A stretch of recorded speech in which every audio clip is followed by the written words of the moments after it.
Hola, ¿cómo están? Muy buenas noches. Bienvenidos a esta edición de CNN Prime durante esta jornada de este sábado 11 de abril. Soy María Luisa Carrión y vamos a partir con la revisión de los titulares. A un mes de iniciado el gobierno de José Antonio Kast, desde la UDI valoran la gestión y destacan el sentido de urgencia de las primeras medidas del Ejecutivo. En contraste, el presidente del Partido Comunista, Lautaro Carmona, criticó el rumbo del gobierno y atribuyó su baja popularidad a errores propios. En medio del alza de inseguridad en establecimientos educacionales, la ministra de Seguridad Pública, Trinidad Steinert, anunció un aumento de rondas policiales en las cercanías de los colegios con mayor exposición a hechos violentos. La medida fue dada a conocer tras una reunión con el general director de Carabineros, Marcelo Araya, y el director de la PDI, Eduardo Serna, en la comuna de Puente Alto. Al cumplirse 10 años de la muerte de Lisette Villa, su caso sigue marcando un antes y un después en la protección de la infancia en Chile. La crisis derivó en el cierre del CENAMI y la creación de nuevos servicios. ¿Qué desafíos están pendientes? Lo abordamos esta noche en un reportaje especial. Y partimos esta edición de CNN Prime con una noticia que ha marcado las últimas jornadas y es la violencia en los establecimientos educacionales. Durante esta mañana y en una reunión intersectorial con distintas autoridades, la ministra de Seguridad Pública anunció algunas medidas al respecto. En una cita en la comuna de Puente Alto, en una reunión de trabajo con varias instituciones que se desarrolló en el sur de la capital, donde acudió el director general de Carabineros, Marcelo Araya, el director general de la PDI, Eduardo Serna, y el delegado de la región metropolitana, junto con el ministro de Vivienda, Iván Poduje, se anunciaron algunas medidas de seguridad para los colegios. A la salida, las declaraciones fueron escuetas. De hecho, varias autoridades no conversaron con los medios de comunicación. Pero entre los puntos por los que fue consultada la ministra de Seguridad, Trinidad Steinert, fue si dentro de lo conversado con las distintas autoridades estaban medidas adicionales para los colegios tras los hechos de violencia que se han registrado en las últimas semanas. La secretaria de Estado indicó que se acordaron rondas en los colegios de mayor exposición, sin entrar en detalles, por tratarse de medidas de seguridad. Escuchemos lo que dijo la secretaria de Estado. Los colegios, no olvide que nosotros tenemos proyectos de ley y lo que corresponde a seguridad es agravar las penas establecidas en el artículo 12 del Código Penal. También con Carabineros hicimos una programación de rondas más constantes y efectivas alrededor de los colegios que revisten mayor exposición. No vamos a decir cuáles son, por razones obvias también de seguridad, no podemos exponer, hay cosas que nosotros no podemos comunicar, pero sí estamos actuando. Quienes también conversaron con los medios fueron el delegado presidencial y el director de la PDI. El primero indicó que esta era una reunión histórica para la zona, particularmente por el hecho de que en Puente Alto se reunieron durante este sábado las máximas autoridades en materia de seguridad. Hemos sostenido una reunión que fija un hito histórico. Nunca en la comuna de Puente Alto habían estado simultáneamente la ministra de Seguridad, el ministro de Vivienda, en conjunto también con las más altas autoridades, tanto de Carabineros como la PDI, con la delegación presidencial metropolitana.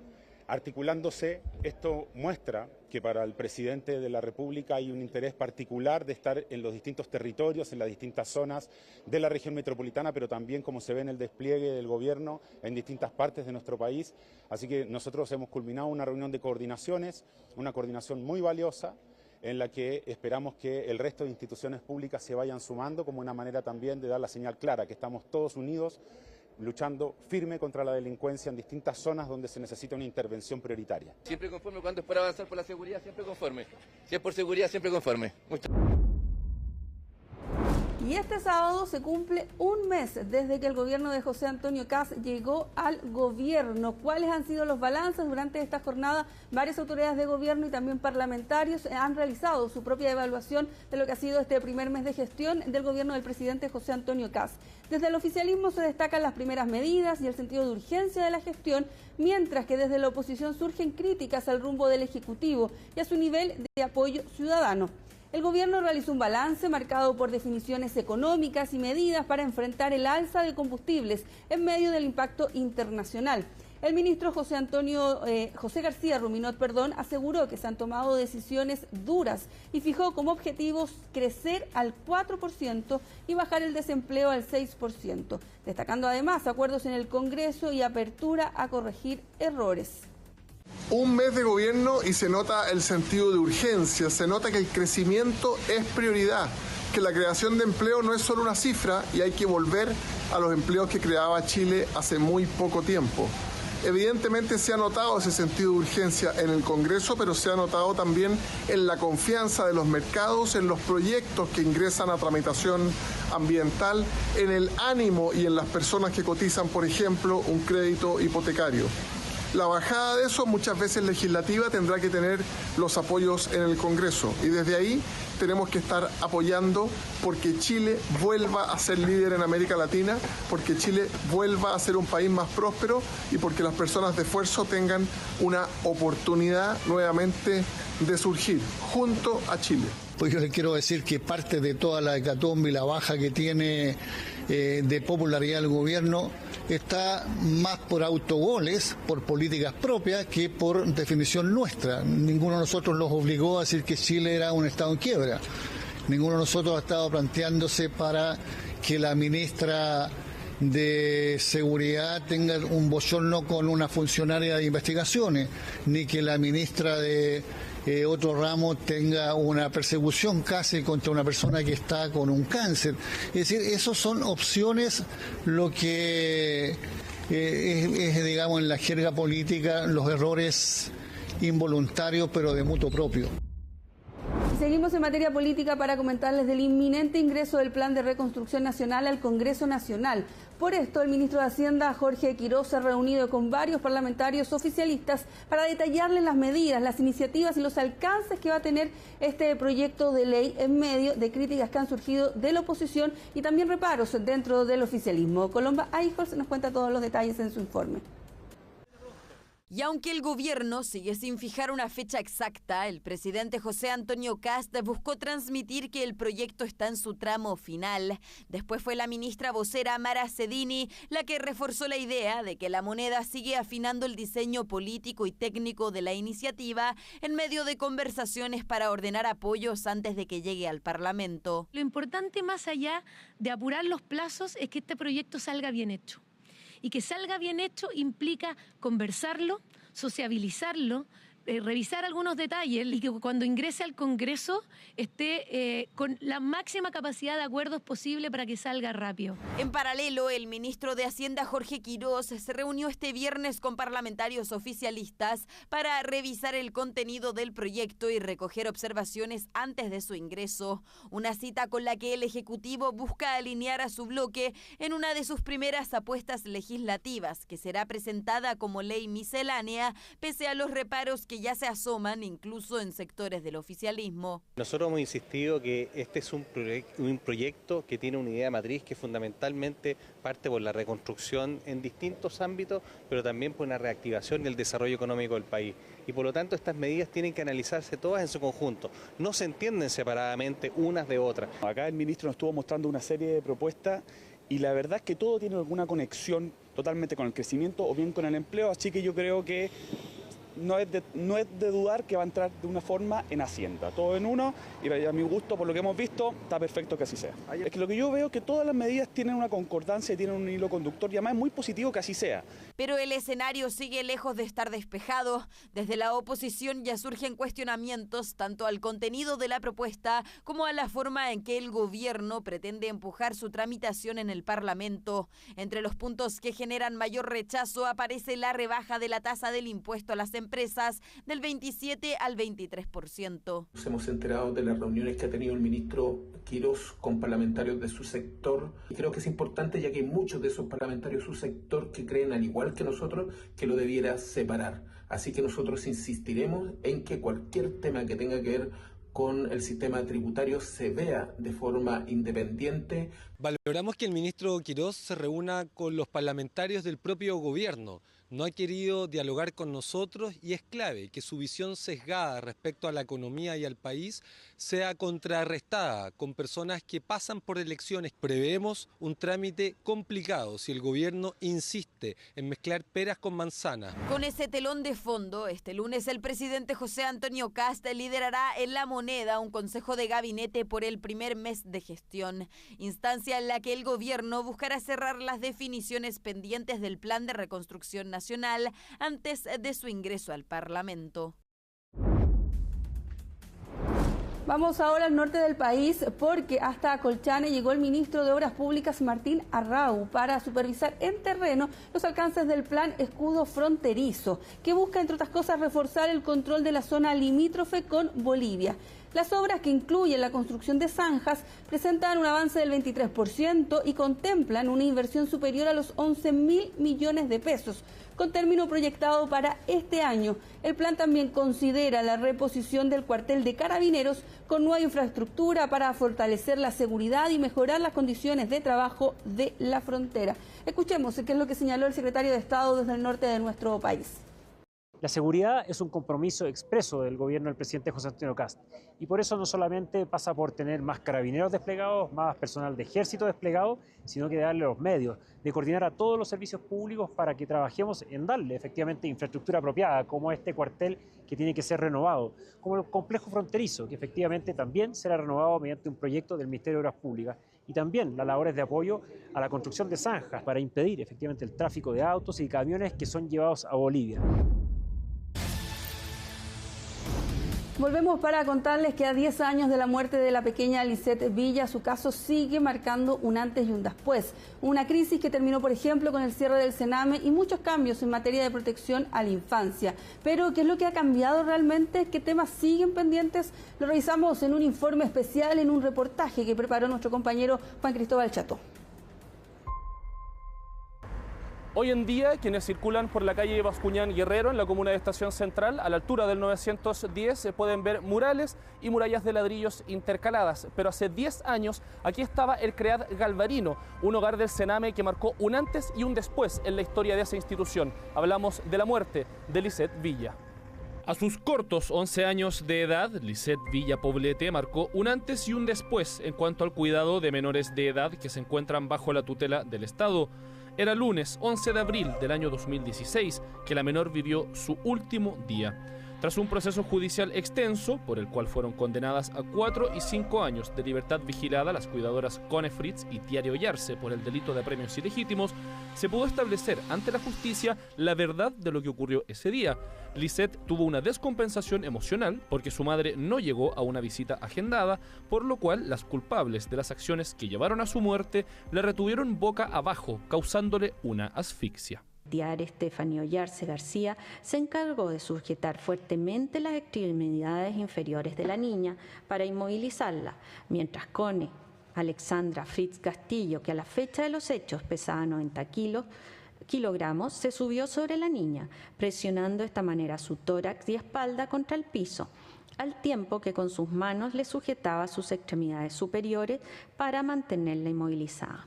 Durante el proceso legal fue sujeto a debate el tipo penal invocado, la responsabilidad de los superiores jerárquicos de las condenadas e incluso la causa de muerte. Sin embargo, todo quedó zanjado y con un punto importante en cuanto a la situación legal de los niños del Sename. El tribunal ratificó que estos menores eran, ante la ley, personas privadas de libertad. Dentro de las características del tipo penal, ¿cierto?, era ver si en el fondo acá se aplicaba. Estaban estos chicos, en este caso específicamente la niña Lisette, estaba dentro del concepto de personas como privadas de libertad, y fue objeto de bastante discusión durante el juicio. Nosotros había jurisprudencia en esta materia, había pronunciamientos de la Corte Interamericana, de hecho, o sea, que se había reconocido ya este estatus a a personas que estaban en estas condiciones. El caso tuvo un alto impacto en la opinión pública y puso en la mira de todos el Servicio Nacional de Menores, institución que venía siendo cuestionada por décadas, pero que a pesar de aquello no solía ser sujeta al escrutinio del mundo político. Era, como se dice coloquialmente, un secreto a voces. Sin embargo, el caso de Lisette cambió esa situación. El caso de Lisette es un caso paradigmático, porque se trata de una niña que tenía una historia y una trayectoria de violencia que había sido muy lamentable, que fue separada de su familia para ser protegida del Estado, que tendría que haber sido reparada por el Estado y terminó siendo fallecida, ¿verdad?, estando bajo protección del Estado. Y esa situación es inaceptable. No había discusión política posible, porque estábamos frente a un homicidio en un establecimiento privado financiado con recursos públicos, en un servicio que estaba siendo severamente cuestionado, que en un sistema que a lo menos durante los últimos 50 años había sido aberrante. El entonces diputado René Zafirio había presidido la primera comisión especial investigadora por el Sename en la Cámara Baja e integró la segunda comisión 2 años más tarde, el 2016, donde fue un duro crítico de las autoridades en ejercicio tanto en el servicio como en el gobierno. Los informes emanados por estas instancias legislativas acusaron serias irregularidades en el funcionamiento del Sename, pero también en la información que entregaban públicamente. Incluso se habría ocultado la elevada cifra de menores que morían bajo la custodia del Estado. Nosotros después encontramos los datos de los niños fallecidos y llegamos a 1.313 niños fallecidos. ¿Dónde estaban? Los encontramos hurrigueteando esos mismos anuarios, es decir, una fuente abierta, esos mismos anuarios en un apartado que se llamaba egresos administrativos. El hecho visibilizó problemas en la administración del servicio, llevó a la renuncia de la entonces directora y agudizó las miradas que estaban puestas sobre las falencias del sistema bajo el cual el Estado protegía a los menores de edad vulnerables que caían bajo su tutela. Incluso fue uno de los casos que llevaron a la reforma que dejó atrás el Sename, llevando a la separación de sus funciones con 2 nuevas instituciones. Para los menores separados de sus familias por situaciones de vulnerabilidad, como era el caso de Lisette Villa, se creó el Sistema Nacional de Protección Especializada para la Niñez y Adolescencia, conocido coloquialmente como Mejor Niñez. Y para los menores detenidos y separados de sus familias por haber cometido delitos, se creó el Servicio Nacional de Reinserción Social Juvenil. Este último programa entró en vigencia en la capital en enero de este año y desde el gobierno lo ven como una prioridad. Nosotros estamos seguros que reinserción es igual a seguridad. Cada vez que logramos que un joven, que una niña, que un adolescente en Chile logre efectivamente reinsertarse en la sociedad, estamos sacando a una persona que pudo haber cometido un hecho ilícito. Por el otro lado, el nuevo servicio enfocado en la protección especializada de menores empezó a funcionar de forma paulatina el 2021 y hasta junio de 2025 habían pasado por ahí 15.384 niños, niñas y adolescentes. La gran mayoría de ellos a través de familias de acogida, mientras que cerca de un tercio llegaron a residencias. Su implementación, sin embargo, no ha estado exenta de críticas, ya que si bien marca una diferencia respecto a lo que era el Sename, muchos de sus problemas persisten. Se crearon estos servicios nuevos, como para decir, hemos cambiado todo, y la verdad es que no ha cambiado nada. Desde la Defensoría de la Niñez hemos levantado una serie de revisiones, evaluaciones, diagnósticos y estudios que nos llevan a concluir que pese a que estamos frente a una situación donde se está cumpliendo con la instalación de nueva institucionalidad, aún persisten problemas de los cuales como Estado hemos sido capaces, ¿verdad?, de salir, como por ejemplo las listas de esperas, los sobrecupos, la oferta en materia de salud mental. La Universidad Diego Portales analizó la situación del nuevo sistema en su informe anual de derechos humanos para el año 2023, donde también acusaron problemas similares en el servicio que llegó a reemplazar al Sename en cuanto al resguardo de menores vulnerados con una serie de recomendaciones. Es muy importante recordar uno de los hallazgos de los capítulos del informe del 2023, que es que a pesar de una nueva institucionalidad hay algunos elementos como dotación de personal, presupuestos, que no habían sido actualizados y eso en el fondo impide que la separación pueda desenvolverse realmente como esa mejora y adecuación a las obligaciones que el Estado de Chile tiene. O sea, con la simple separación y la creación de un nuevo servicio es el primer paso de muchos otros que son necesarios. Otras de las recomendaciones del informe, que también han emitido instancias internacionales en la materia, fue la creación de una comisión de verdad, justicia y reparación para las víctimas de las vulneraciones de sus derechos bajo la tutela del CENAME. Esta fue precisamente una de las medidas que tomó el gobierno del expresidente Gabriel Boric cuando anunció a fines de 2024 la creación de la Comisión Verdad y Niñez, que tiene como objetivo recopilar testimonios de personas que sufrieron alguna vulneración en su paso por el CENAME entre los años 1979 y 2021, comisión de la cual la profesora Schensteiner es integrante y que desde el nuevo gobierno seguirán impulsando. La memoria, en el fondo, también es parte de las garantías de no repetición, ¿no? Las agrupaciones de víctimas, por ejemplo, y sobrevivientes han pedido desde hace mucho tiempo un memorial, en el fondo, para poder recordar las víctimas, y también un día de las víctimas del CENAME, y creo que este tipo de medidas de satisfacción, como la llama la Corte Interamericana, es muy importante para la no repetición y para instalar en la sociedad, en el Estado, esa convicción de que no puede volver a pasar lo que pasó. Los señores subsecretarios de Justicia y subsecretarios de Derechos Humanos se han reunido con la comisión, con comisionados. Quiero decirle además que la intención nuestra es poder abordar de manera más amplia el trabajo de esa comisión, incluyendo también a desarrollo social a través del subsecretario de la Niñez. La idea, ¿cierto?, es que trabaje en forma coordinada y que podamos tener resultados positivos de todo lo que es el trabajo de esa comisión. Otro foco del actual gobierno en la materia es la ley de adopción, ya que para ellos es prioridad trabajar con las familias en situaciones complejas para que se pueda evitar la separación, pero en el caso de que sea inevitable, buscan que las familias de acogida sean opción por sobre las residencias e impulsar a través de cambios en el reglamento, que fue retirado por el gobierno, para agilizar los procesos de adopción. Si nosotros hacemos esto, por ejemplo, con determinados plazos que nos permitan agilizar la comunicación, agilizar o certificar, por ejemplo, las causales de un rechazo de una familia que estaba adoptando, por ejemplo, y hacerlo en los menos plazos posibles, vamos reduciendo la angustia de las personas. No tenemos que olvidar que siempre hay un niño que está susceptible de adopción, que está esperando una familia y que tenemos que acortar esos plazos. Ese ha sido el sentido de hacer estos cambios reglamentarios, que si bien es cierto parecen muy pequeños desde la forma, permiten realmente dar pasos gigantes en materia de implementación, y eso es lo que estamos buscando. Lo cierto es que a 10 años del caso de Lisette Villa, que impactó a la opinión pública y al mundo político, queda mucho trabajo pendiente para resguardar los derechos de los niños, niñas y adolescentes que viven bajo la tutela del Estado. Y con esto cerramos esta edición de CNN Prime en CNN Chile este sábado 11 de abril. Los dejamos más que invitados a que siga con toda la programación de CNN Chile, a seguirnos a través de todas nuestras plataformas, y nosotros nos volvemos a encontrar en otra oportunidad. Muy buenas noches.